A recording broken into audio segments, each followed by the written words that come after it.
Dressing Room Chats. My name is Travis Walter. I'm the Artistic Director of Meadow Theater. And today we are in the dressing room of Ron Williams, an actor in Around the World in 80 Days. Ron, thanks for letting us come into your dressing room today. Well, you're welcome. For those of you who are familiar with Meadow Theater, you may have seen Ron in such shows as White's Lies, The Game's Afoot, and Cole Porter's You Never Know.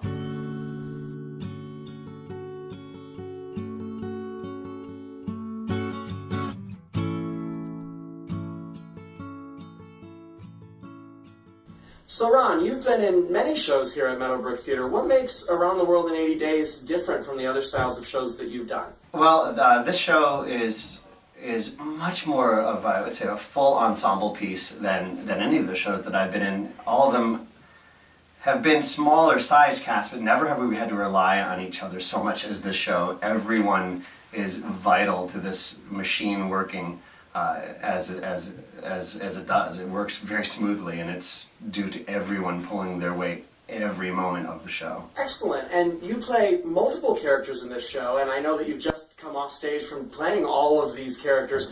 What is it like is it schizophrenic back there? How many people are there changing you, and have you ever made any mistakes during that, or come out as the wrong character, or anything fun ever happened like that? I've never come out as the wrong character yet, although I do a couple of times I've come back and I try to put my Detective Fix jacket on front ways, which is the way I put on the lady's dress at the end of the show, and luckily Michaela is back there and Lizzie saying, not yet, the show ain't over yet. So they helped me get through it.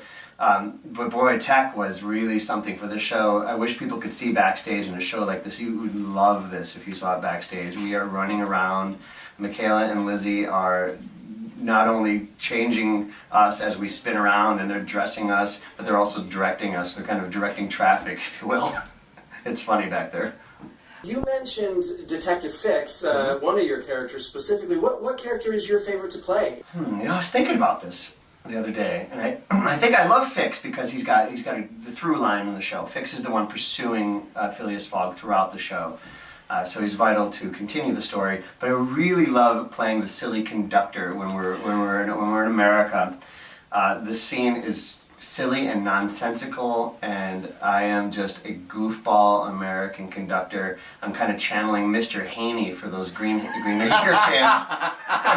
And it is so fun. It's so well written, and it completely allows us to be the gregarious Americans that is the stereotype that people think of. What would you say is the most rewarding aspect of playing all these characters here in Around the World in 80 Days? Well, that's easy. It's the money. Fame and power. No, just kidding. It is, all that is good too. But this piece is. I was so excited. Last year, I really wanted to be in the show, and I always bent Travis's ear throughout. You Never Know, the last show of last season, and it's a fantastic piece of literature, yes. But the script is so funny. It's vaudeville. And it's great for everyone. It's hysterical. It's laugh a minute, and half the time we're holding back laughs on stage. Hopefully you don't see that tonight. Not today. I don't know. From which direction is the typhoon approaching? From the south. Raise the storm ship. The typhoon shall carry us forward. Yes, Your Honor. What's happening? Is everything all right? Yes, everything is perfectly fine. Oh, good. A typhoon is approaching. A typhoon? Yes. But that's not perfectly fine. Is something wrong? No, everything's perfectly fine. No, everything is not perfectly fine. A typhoon is approaching! No need to worry. It's from the south. Oh, that's from the south. I feel much better now. What difference does that make? It will carry us forward at great speed. We'll make Yokohama yet. Oh, it's going to get rough soon. I suggest you all go below. Oh, good suggestion. I shall remain on deck. Are you sure that's wise, Your Honor? You'll need an extra pair of hands. That I will. I shall remain on deck as well. That is not necessary. It'll be safer for It you is down my duty, and I have several days to spare. Very well. I wish Passepartout were here. We could use him! If you could tell us in one reason, what would it be? Why should people come see Around the World in 80 Days? Okay, well, one reason is just that I think it's a really great show for families to come and see. Even my 4-year-old daughter loved the show. I've had a couple of my neighbors have come with 10, 11-year-old boys, or even my nieces are in their teens. It's a great show for kids because there's so much action going on. and there's so many funny things happening on stage. They don't even realize that they're getting classic literature told to them through this this craziness that Travis has wonderfully created on stage.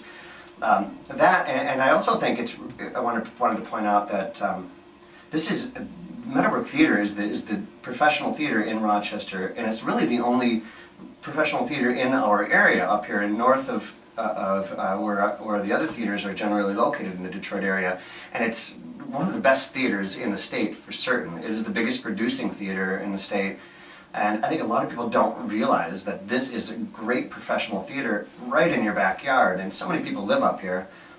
So come down and see the show. This is funny. Well, thank you, Ron. Thank you for the endorsement, and thank you for letting us into your dressing room. You should come see Around the World in 80 Days before it closes this weekend. October the 26th is the last show. More information will follow. Thank you, Ron. Thanks so much, and thanks for following Dressing Room Chats.